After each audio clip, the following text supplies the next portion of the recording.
Assalamualaikum warahmatullahi wabarakatuh.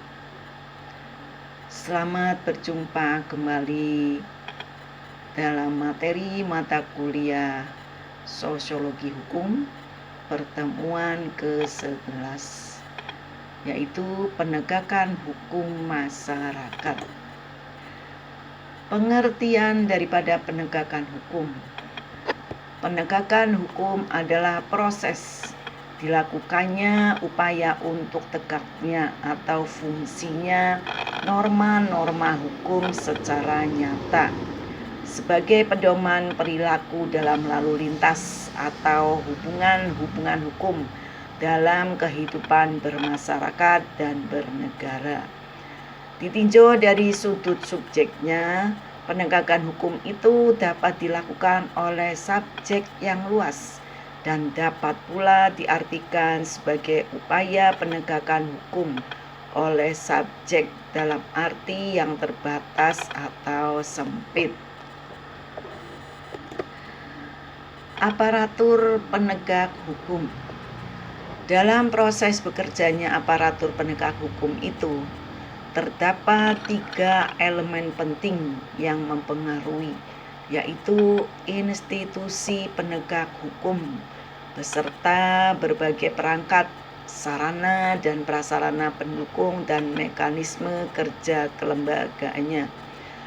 Budaya kerja yang terkait dengan aparatnya, termasuk mengenai kesejahteraan aparatnya, dan perangkat peraturan yang mendukung baik kinerja kelembagaannya maupun yang mengatur materi hukum yang dijadikan standar kerja, baik hukum materialnya maupun hukum acaranya.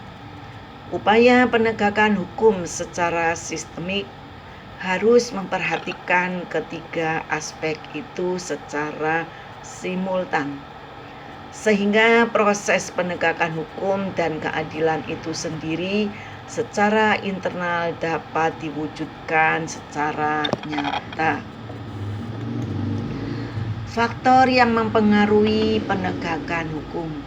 Menurut Suryono Sukanto, dalam bukunya Faktor-faktor yang mempengaruhi penegakan hukum, menyebutkan bahwa masalah pokok dari penegakan hukum sebenarnya terletak pada faktor-faktor yang mungkin mempengaruhinya, yaitu faktor hukumnya sendiri atau berupa undang-undang, faktor penegak hukum, yakni pihak-pihak yang membentuk maupun yang menerapkan hukum, faktor sarana atau fasilitas yang mendukung penegakan hukum, faktor masyarakat, yakni lingkungan di mana hukum tersebut berlaku atau diterapkan, faktor kebudayaan, yakni sebagai hasil karya cipta dan rasa yang didasarkan pada karya manusia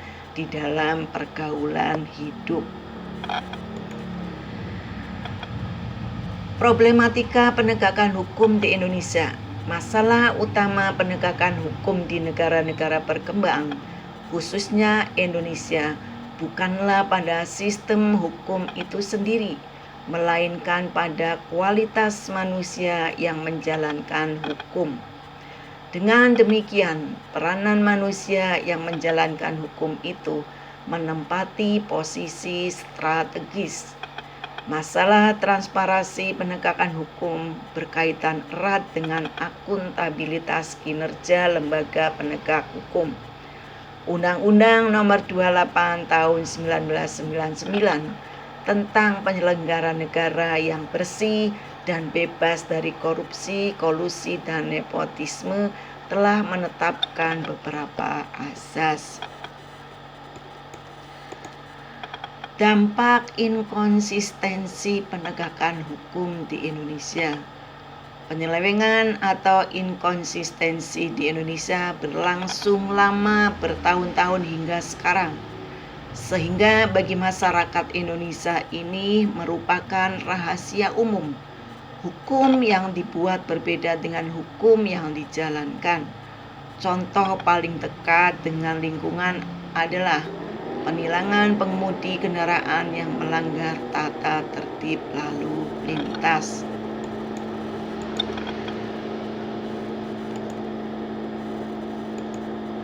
Oleh karena itu, akibat-akibat yang ditimbulkan dari masalah penyelewengan dalam hukum diantaranya yaitu ketidakpercayaan masyarakat pada hukum.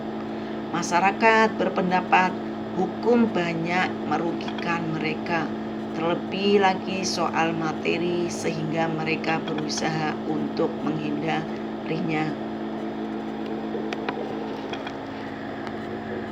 Penyelesaian konflik dengan kekerasan, contohnya ialah pencuri ayam yang dipukuli warga, pencuri sandal yang dihakimi warga. Pemanfaatan inkonsistensi penegakan hukum untuk kepentingan pribadi. Dari beberapa kasus di Indonesia, banyak warga negara Indonesia yang memanfaatkan inkonsistensi penegakan hukum untuk kepentingan pribadi.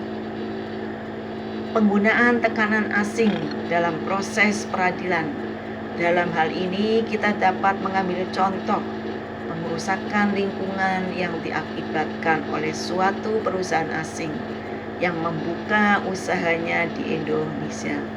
Mereka akan meminta bantuan dari negaranya untuk melakukan upaya pendekatan kepada Indonesia agar mereka tidak mendapatkan hukuman yang berat atau dicabut izin memproduksinya di Indonesia.